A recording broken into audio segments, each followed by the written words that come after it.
Kamusta na po kayo mga kaibigan, mga kapatid at sa lahat po ng mga sumusubaybay at laging nakaantabay pagka dumarating na po ang oras ng programang ito ng Iglesia ni Cristo, ang Tamang Daan. Ito po ang inyong lingkod, ang kapatid na Michael Sandoval, at ngayon ay muli kaming magkasama ni kapatid na Ramil Parba. Kapatid Ramil. Salamat po kapatid na Michael at sa lahat ng sumusubaybay sa programang ito. Welcome po kayo sa palatuntunang ito. At sana po ay pakinabangan ninyo ang mga katotohanan na amin pong ihahayag sa inyo sa pamamagitan po ng mga aral ng Diyos na nakasulat po sa banal na kasulatan. Ang pag-uusapan po natin sa pagkakataong ito ay tungkol po sa tinatawag na pag-aantanda ng Santa Cruz o yung Sign of the Cross, na ang unang bahagi po ng pagtalakay ay napag-usapan na po namin ng kapatid na Ramil. At ito po ay may kinalaman kapatid na Michael sa mga argumento at pangangatwiran ng mga dipensor katoliko na may kinalaman sa kanilang ginagawang pag-aantanda ng krus. At ang totoo, para maipatanggap nila ito sa mga tao at para papaniwalaing tama yung kanilang paninindigan, kapatid na Michael, sumisipi rin sila ng mga sita sa Biblia para patunayang utos ng Diyos at utos ng Panginoong Hesukristo ang kanilang ginagawa. At ito po ang mahalagang bagay na ating tatalakayin sa pagkakataong ito. Kaya simulan natin ang pagpapakita at pagpaparinig sa usapan ni na Mars at ni Mr. Abe tungkol sa batayan nila sa pagsasagawa ng Sign of the Cross. Anong kanilang pinagbabatayan? Pakinggan natin. Ayan, ay gayon po dahil sila'y makakaaway ni Kristo at tayo'y hindi kaaway ni Kristo, nagtatatak tayo ng krus. Saan po yan mababasa? Ay dito po, hawak ko po ngayon ang banal na Biblia, nasalin po ng ating dakilang Bible scholar, Brother Mars, na si Monsignor Jose C. Abrion. Tayo may Bible scholar, yung doon sa Diliman, wala. Ay, wala po. Wala pong po sali yun. ng Biblia yun. Wala po silang sariling Biblia, Brother Mars, sapagkat walang credibility at walang competence. Sinabi sa kanya ng Panginoon, lumibot ka sa lungsod, lumibot ka sa Jerusalem, at tatakan ng krus ang mga noo ng mga taong humihibik at umiiyak, dala ng lahat ng kasuklam-suklam na bagay na ginagawa sa loob ng lungsod.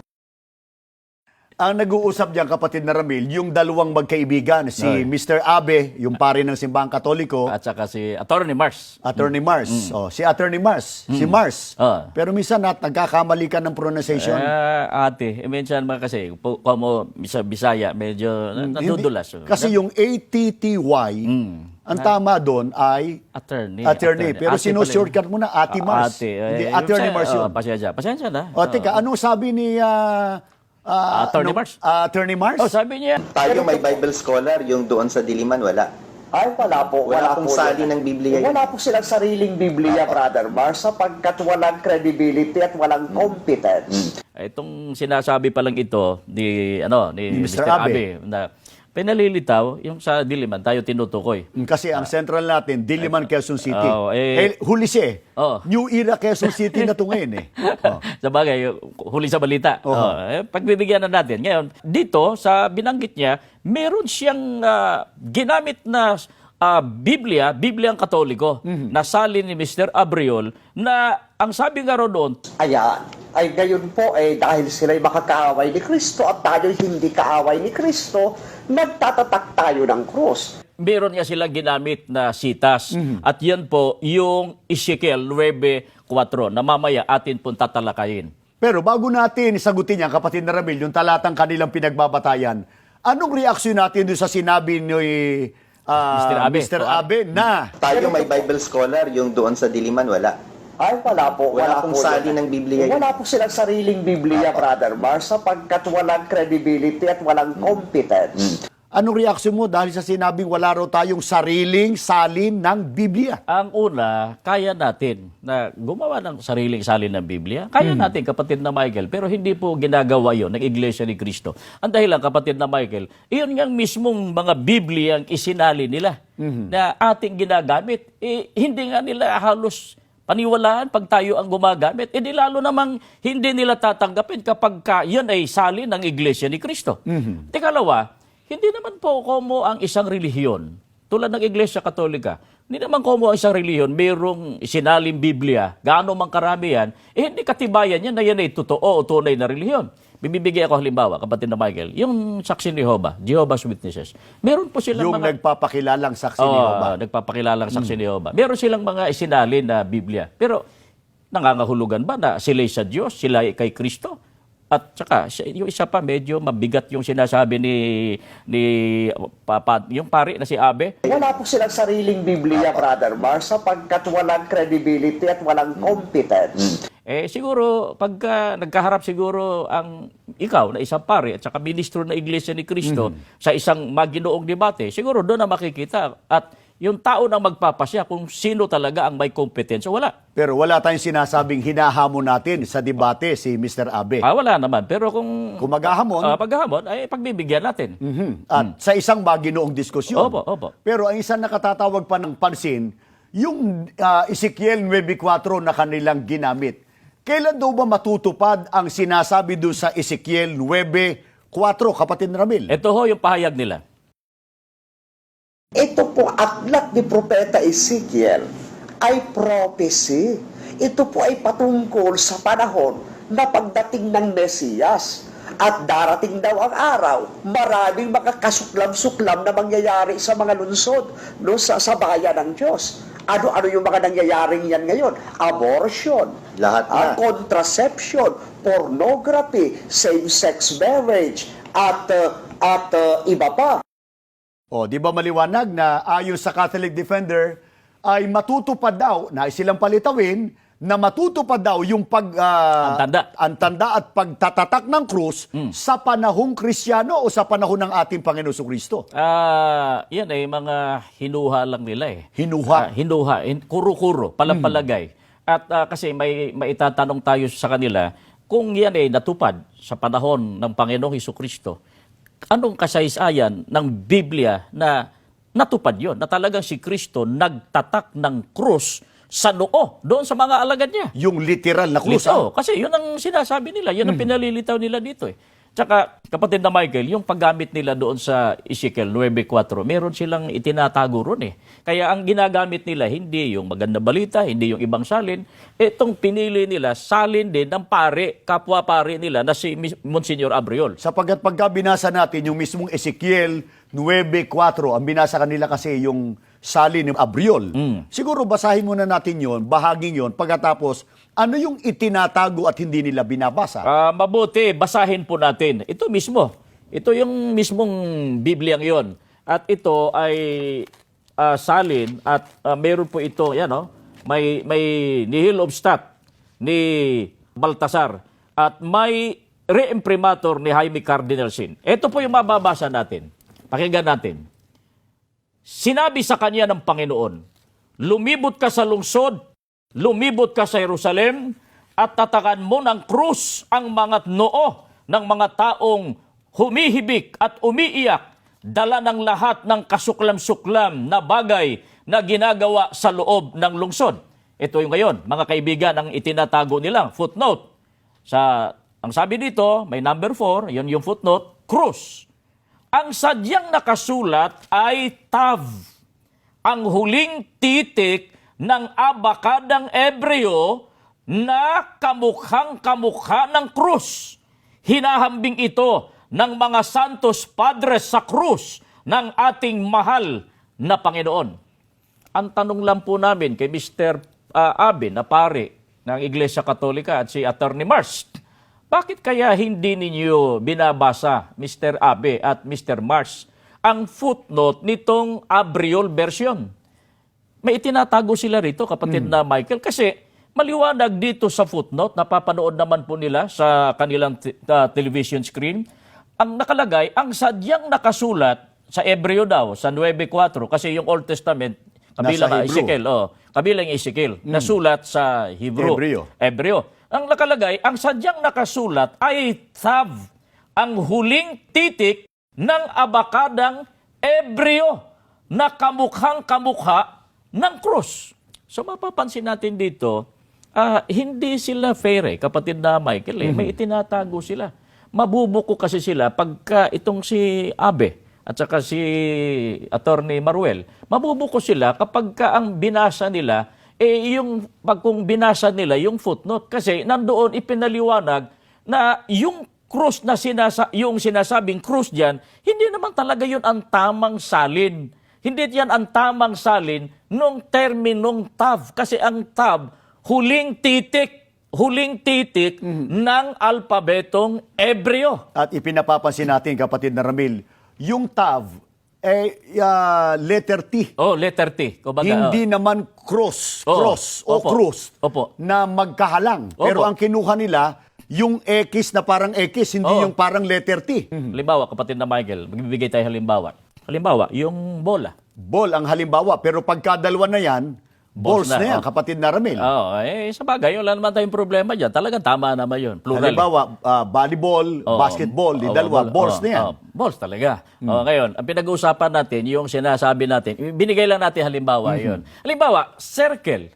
No? Yung, Bilog din yun. Circle. Tapos, tama bang i-translate mo na ball o bola dahil lang sa magkamukha yung circle at saka ball? Hindi naman siguro tama yun, kapatid na Michael. Talagang maling-mali yun. Ito nga nangyayari dito eh. Kung mo yung TAV, letter TAV o letter T sa Ebreo, kamukha daw ng krus, kaya isinalin nilang krus batay dyan sa Abriol version. At ayon mismo sa aklat ng Simbahang Katoliko, saan daw nagmula yung last letter na yon na Hebrew alphabet na TAV o yung letter T? Dito makikita yung kontrahan, kapatid na Michael. Kasi doon sa sinabi ng pari, yun daw letter TAV na ay mula sa Ebreo. Samantalang dito naman sa isang pari, sana depensa ito ni... Ebreo daw yun, ha? Pero ito, sabi naman dito ng isang pari... Anong aklat yan? The Externals of the Catholic Church. Na ito po ay may nihilobstat ni Arthur Scanlan. Ito ay 1918 pa eh. Baka wala naman silang kopya nito, pwede silang tumingin dito, itong dalawang depensor katoliko. Ito po sinasabi, pakinggan po natin ang sinasabi dito. In some places, the cross used for executions was in the form of the letter T, sometimes called the Tav cross, from the Greek letter. O, dito naman, kapatid na Michael. Greek naman? Hindi ko maintindihan ito eh, no?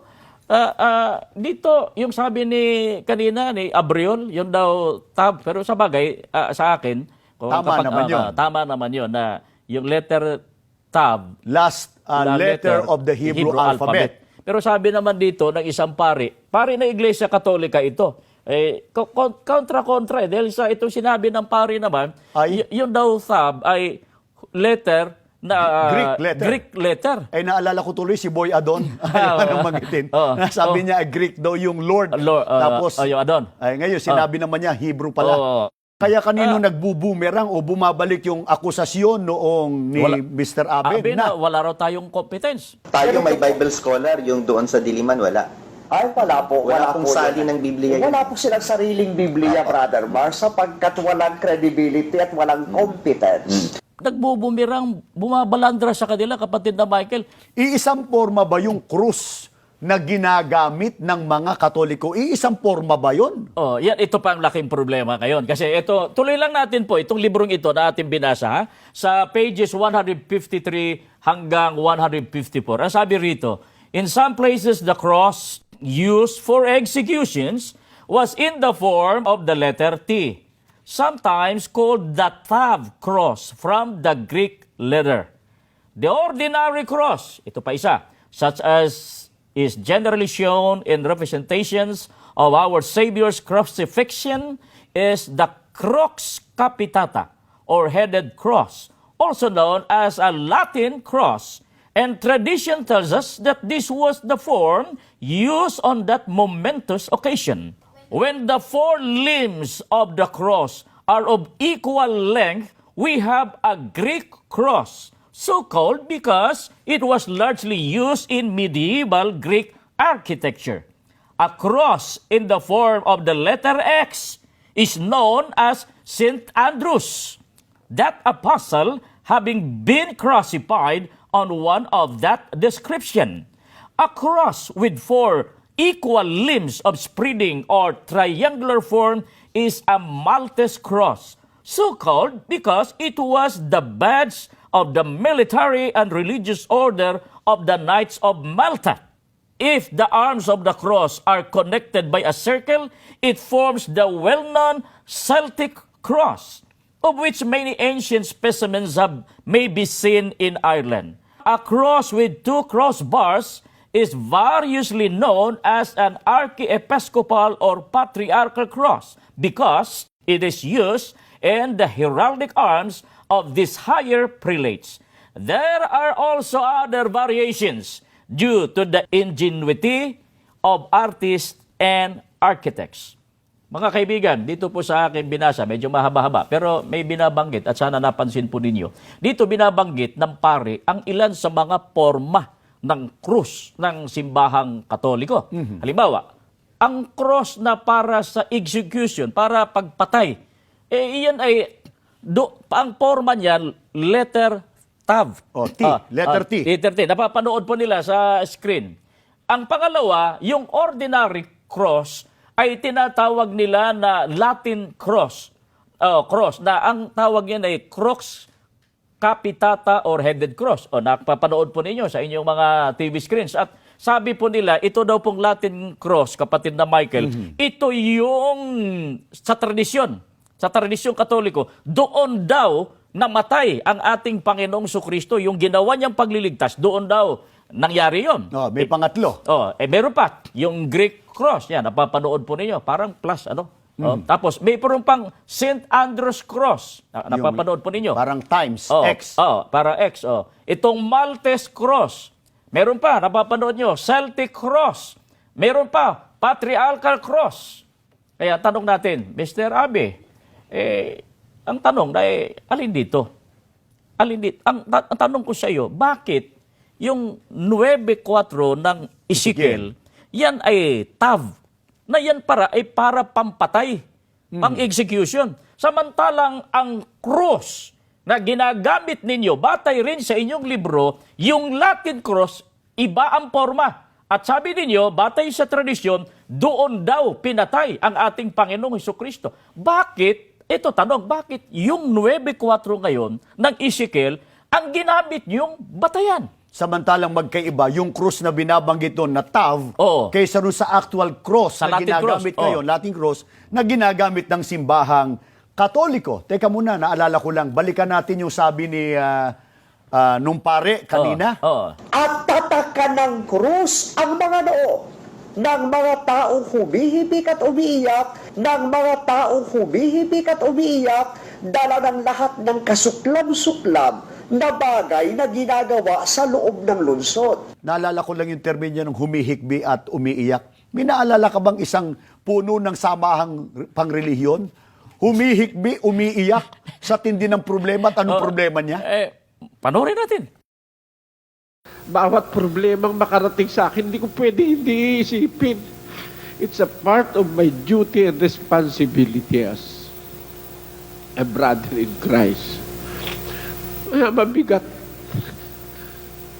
Nakikita mo yung mga nagpila-pila sa CR.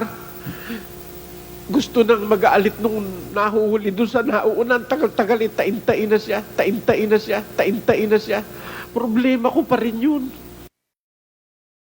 Kapatid na Ramil, awang-awa ako. Yan ang pasang krus ni Mr. Eliseo Soriano. Sipi, haba ng pila. Yung nasa dulo raw, galit na inis na Rusa nasa unahan, gusto nang napunta sa una sa pila. Ang problema, CR, ano ba ang solusyon? Nag-aagawa sila CR. Pagka, simple lang naman, magpagawa ng marami, di ba? Ngayon, kung hindi niya malulutas yung problema ngayon, total, nasa Pampanga naman siya dati, nasa Brazil siya, bumalik siya sa Pampanga, total, marami namang nagpapako sa krus dyan. Subukan niya magpapako sa krus. Hanapin niya yung Latin cross. Ayun, Latin cross. Latin cross. Huwag yung may tav. Wag. Kasi pang ano yun, sa bagay, kung gusto niya, okay rin yun. Pang-kriminal yun pang-kriminal. Yung Latin cross, pwede na sa kanya yun. Pero hindi natin sinasabing kriminal si Mr. Eliseo Soriano. Hindi natin May nasabi. pasan-pasan lang krus. Yun ang krus niya yung CR. Iwanan natin yan, nadaan na lang natin kapatid na Ramil. Bueno, balikan natin yung krus na ating tinatalakay, yung krus na ginagawa po at pangangatwiran ng simbahang Katoliko. Ano sinasabi mismo ng aklat ng simbahang Katoliko tungkol sa krus na kanilang isinasagawa ngayon. Yung anong kanilang pag-amin? Before ko basahin to, kasi dalawa yung pinagagawa nila eh. Sa mga miyembro, mayroon talagang krus na magkahalang na kahoy. Literal na krus. Meron ding literal na pag-aantanda ng krus. Yung tinatawag sa English nilang sign of the cross. Ang sabi ho nila, wala po ito hindi po ipinag-uutos ito ng mga banal na kasulatan. Hindi ipinag-utos. Opo, ito sabi. Anong katunayan? Anong Ito babasahin po, natin?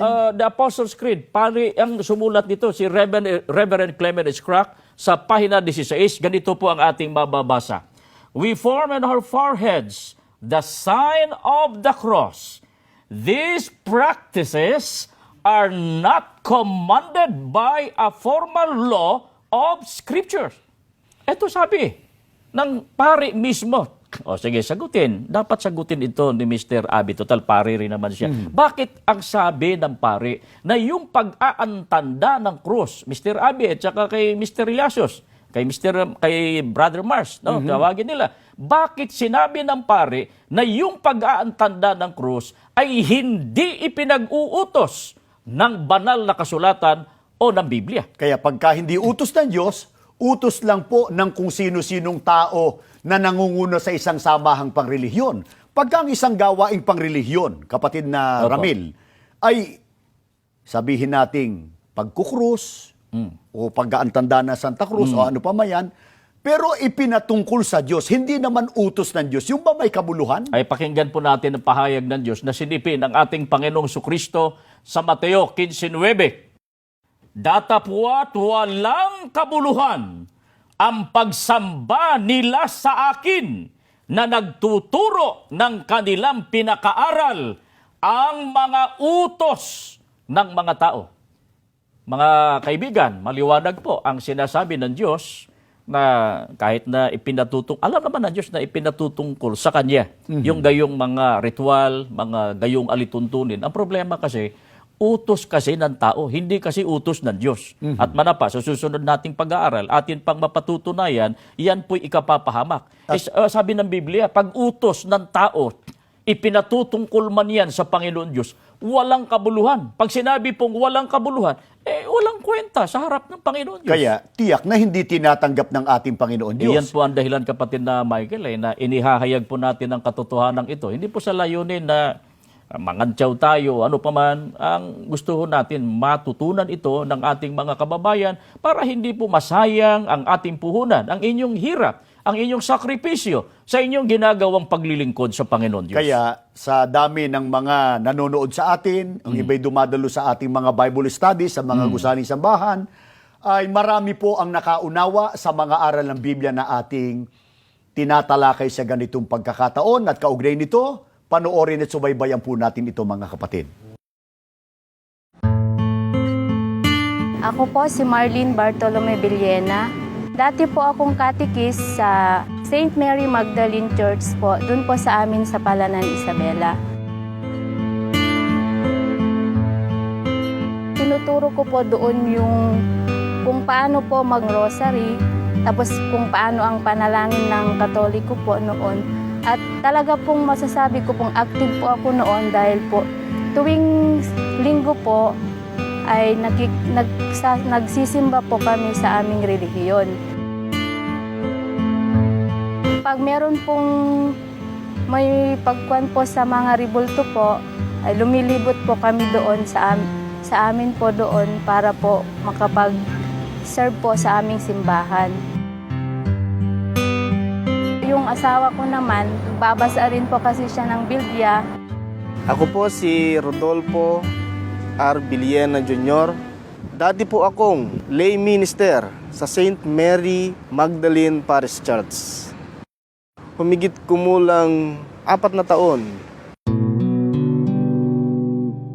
Nung lay minister po ako sa St. Mary Magdalene Parish Church, meron po kami mga schedule na kung saan dalawa po bawat lay minister ang pupunta sa isang baryo na doon po kami ay magsasagawa ng misa. Ang tawag po noon, misa.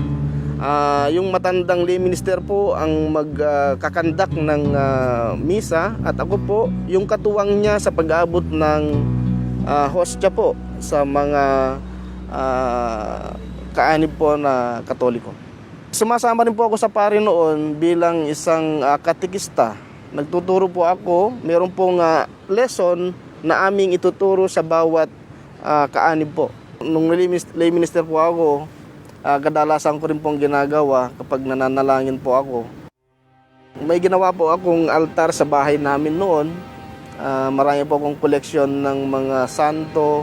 Bumili rin ako ng grotto na kung saan mayroon siyang santo. Ganun po. Gumagamit ako ng rosaryo sa pananalangin po. So ginagawa ko po iyon. Kasama ang aking asawa, mga anak, ang anak po, panganay, yan, nagro-rosaryo po kami.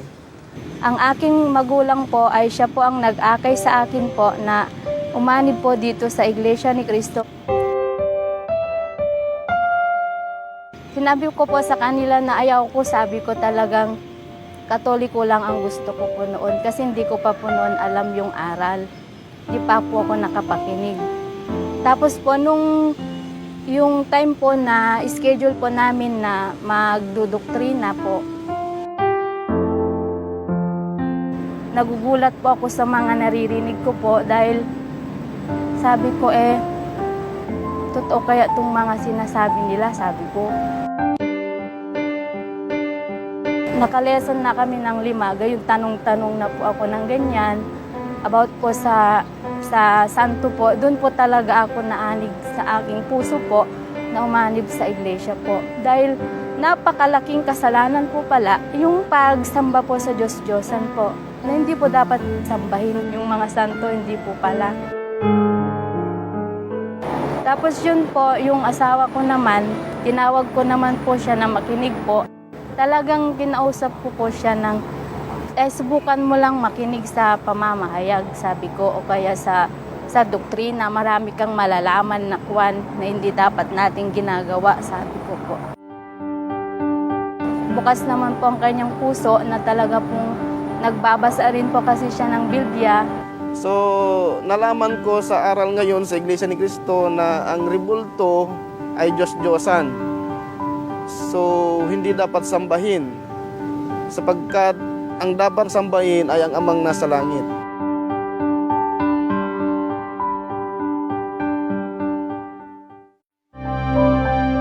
Masaya po ako ngayon dahil sa wakas po, ako po ay nabautismuhan. At naniniwala po ako sa biyaya ng bautismo na kung saan ang aking kaluluwa ay maliligtas.